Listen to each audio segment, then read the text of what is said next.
Chers amis, bonsoir. Donc nous passons à la suite de notre étude sur le Kuzari. Nous sommes toujours dans le deuxième livre et dans le chapitre relatif à l'ascétisme ou la joie de vivre, page 173, et nous abordions le sous-titre Psaume 19.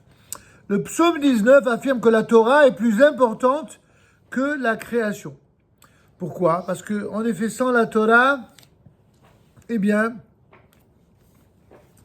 la création est privée de signification. En d'autres termes, la Torah est celle qui donne une raison à l'existence du monde et, ce faisant, une raison de vivre à tous ceux qui constituent un des éléments de cette création, notamment l'être humain. Une question, cependant, demeure encore sans réponse. À quoi tout cela sert-il ? En vue de quoi Dieu, le Créateur, a-t-il besoin de se révéler dans le monde ? Que ce soit au travers des hommes ou au travers de la Torah et des mitzvot, ne suffit-il pas de regarder le monde de la nature pour se convaincre de sa grandeur et de sa sagesse ? N'est-ce pas une voie sûre pour parvenir à l'amour et à la crainte révérentielle de Dieu ? C'est pourtant ce que Maïmonide a écrit à l'article 2 du deuxième chapitre des règles des fondements de la Torah. En effet, il est dit là-bas, quelle est la voie de l'amour et de la crainte de Dieu ? Lorsque l'homme contemple ses œuvres et ses créatures, on parle des œuvres et des créatures de Dieu, grandes et merveilleuses, et qu'il comprend grâce à cela sa sagesse incomparable et infinie, immédiatement il éprouve pour lui de l'amour et il le loue, le glorifie et éprouve un grand désir de connaître le grand nom. Ainsi s'exprime donc Maïmonide, cité par le Rav ici.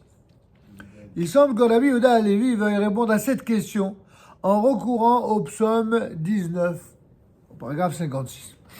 Ce psaume que nous récitons le Shabbat matin, parmi les psaumes introduisant à la profession de foi du Shema Israël, mais aussi à la prière de la Hamida, peut susciter l'étonnement.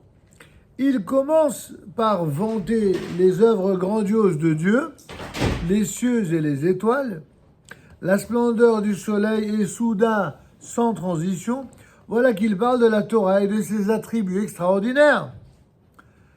Le premier verset nous dit au chef des chantres, psaume de David, deuxième verset, les cieux racontent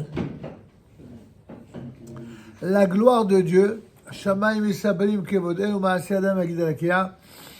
Les cieux racontent la gloire de Dieu et le firmament proclame l'œuvre de ses mains. Troisième verset, le jour en fait le récit au jour. La nuit en donne connaissance à la nuit. Point de discours, point de parole. Point de discours, point de parole, leur voix, VOIX, ne se fait pas entendre. Sur toute la terre, pourtant, s'étend leur harmonie, et leurs accents vont jusqu'aux confins du monde, là où Dieu a assigné une demeure au soleil. Celui-ci, pareil au jeune époux sortant de sa chambre nuptiale, se fait une joie, tel un héros, de parcourir sa carrière. Son point de départ est à l'extrémité des cieux, son orbite embrasse leur étendue, rien ne se dérobe à sa chaleur. Et voici que soudain, dans le 8e verset, la Torah d'Hachem est parfaite, elle réconforte l'âme. Shibat Nafesh. Le témoignage d'Hachem est véridique. Aïdout Adonai Ne'emana.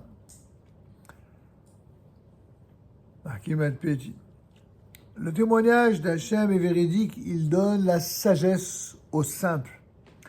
Les préceptes d'Hachem sont droits, ils réjouissent le cœur.